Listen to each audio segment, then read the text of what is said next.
is. It's a magnifying power. And it's got a term here for refractive index. We won't worry about that. This term here deals with the radius of curvature. The curvier the object, the stronger its focusing power. So if you're short-sighted, for example, people will say, oh, God love them. They've shocking weak eyesight. And that's not true. Short-sightedness is because your eyes are too powerful. The refractive power of your eye is too strong. And if you want to correct for this with laser light, you have to reduce the curvature. Make your eye less bulgy, a little flatter.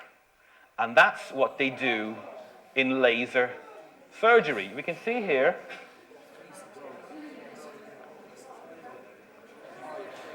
This isn't a scene from Lord of the Rings. This is what happens in the surgery. What's he doing? Oh. Now, you are awake while this procedure takes place. And just to let you know, they have those two little hooky retractors either side of your eyelids, keeping your eye open. Now, you do have a local anesthetic. The rings are so that you'll know where everything has to go back at the end. These are called tram tracks because they're going to cut the top of the cornea off. The cornea is the strongest refracting, the strongest focusing thing in the eye. So you want to flatten that. Here comes the guillotine. Over it goes. Now, they don't cut it off the whole way. They just go about 3/4 of the way, and they create what's called a corneal flap. They're going to lift the flap now with a needle. You'll see the needle coming up from down here.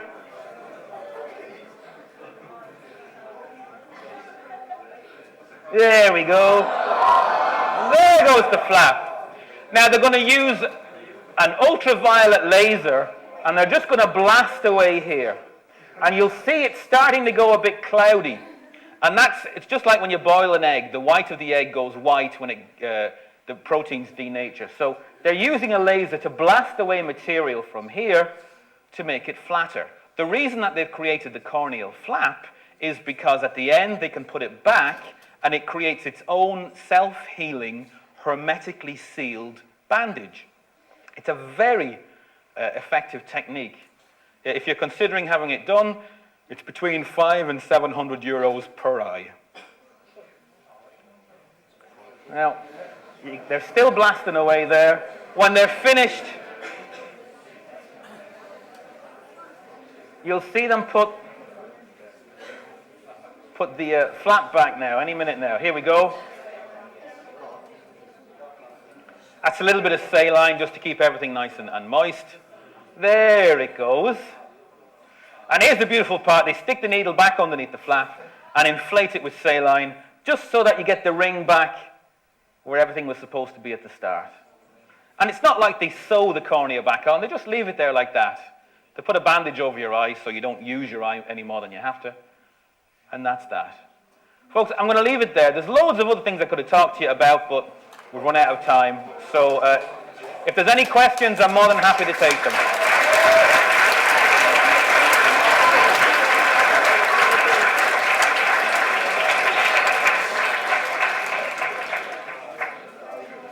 Good afternoon, everybody. I'd like to just thank you all for coming this afternoon. I'd also like to thank Dr. McGuigan for an absolutely fantastic lecture. And is there any questions? Any questions from the audience? Anything they'd like to ask? Question up the back here. Just shout it out. What's the question?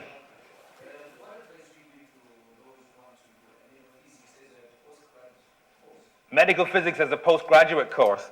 There's a very good medical physics course run through St. James's Hospital. You get your degree from Trinity College. And there's another one in Queen's University, but in the Republic of Ireland, the only one that I'm familiar with is the one through Trinity College. So I'd strongly recommend you go for that. Pardon? Job options. Well, if you go for medical physics, it'll mostly be hospital physicist, radiation therapy, making sure that the X-ray machines are calibrated, those kind of stuff. Any other questions? Yes. Well, the thing about physics is you can end up doing physics in all kinds of strange areas. So physics graduates tend not to have a problem getting jobs. Chemists, you've got to do chemistry, right? Biologists, you've got to do something kind of biological. Where physics is concerned, you do a lot of mathematics, you do a lot of computations, you do a lot of experiments. So you tend to have a very broad portfolio of expertise, and you find physicists working in health, in finance, in computing, electronics. So there are, I would say there are more options for a physicist than there would be for other science graduates. Thanks for that. Anybody else? If that's all the questions, then if anybody has any further questions, you can always talk to Dr. McGuigan after the talk here. I just would like to make a presentation to Dr. McGuigan on behalf of the Institute Oh, of shucks. Technology, Cardiff. You shouldn't. And thank you for coming down. Thank you very much.